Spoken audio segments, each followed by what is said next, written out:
আগস্টের প্রথম সপ্তাহে জাতীয় নির্বাচনের তারিখ ঘোষণা করতে পারে অন্তর্বর্তীকালীন সরকার।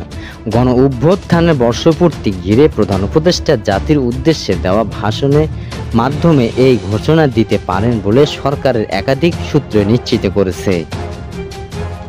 সরকারের পক্ষ থেকে নির্বাচন কমিশন ইসি ফেব্রুয়ারিতে ভোট আয়োজনের প্রস্তুতি নিতে অনুরোধ করা হবে। এই সংক্রান্ত বার্তা আগস্টের প্রথম সপ্তাহেই ইসির কাছে পৌঁছে যাবে বলে সূত্র জানিয়েছেন। রোববার সকালে রাজনৈতিক নেতাদের সঙ্গে আলোচনার শুরুতে কমিশনের সহসভাপতি অধ্যাপক আলী রিয়াজ জানান, সোমবারের মধ্যে সনদের খসড়া দলগুলোকে পাঠানো হবে। আলোচনার একটি দিন নির্ধারণ করে সেই সক্রিয় সম্পূর্ণ করা হবে। তবে বৈঠকের ঘোষণা অনুযায়ী সরকারের তরফে নির্বাচনের কোনো দৃশ্যমান পদক্ষেপ না থাকায় বিএনপি নেতাদের মধ্যে সহিংস তৈরি হয়। বিশেষ করে ইসিকে এখনও স্পষ্ট কোনো নির্দেশনা না দেওয়ায় সন্দেহে অবিশ্বাস্য আরও বেড়ে যায়।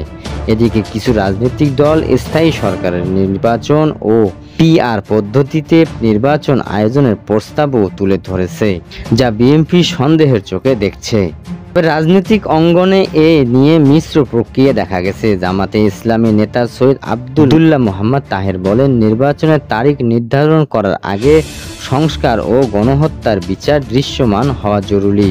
তা না করে এখনই তারিখ ঘোষণা করা হলে সেটা হবে জুলাইয়ের চেতনাকে অপেক্ষা এবং এক ধরনের অপরিকল্পিতা।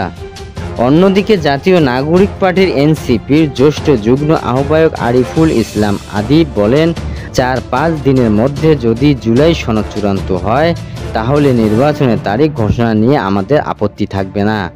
বিভিন্ন দল মনে করছে জুলাই সনদ চূড়ান্ত হওয়ার প্রক্রিয়া যেন কোনো বিঘ্ন না ঘটে, সেজন্য সরকার নির্বাচনের বিষয়ে রাজনৈতিক দলগুলোকে সুনির্দিষ্টভাবে আশ্বস্ত করতে চাইছে।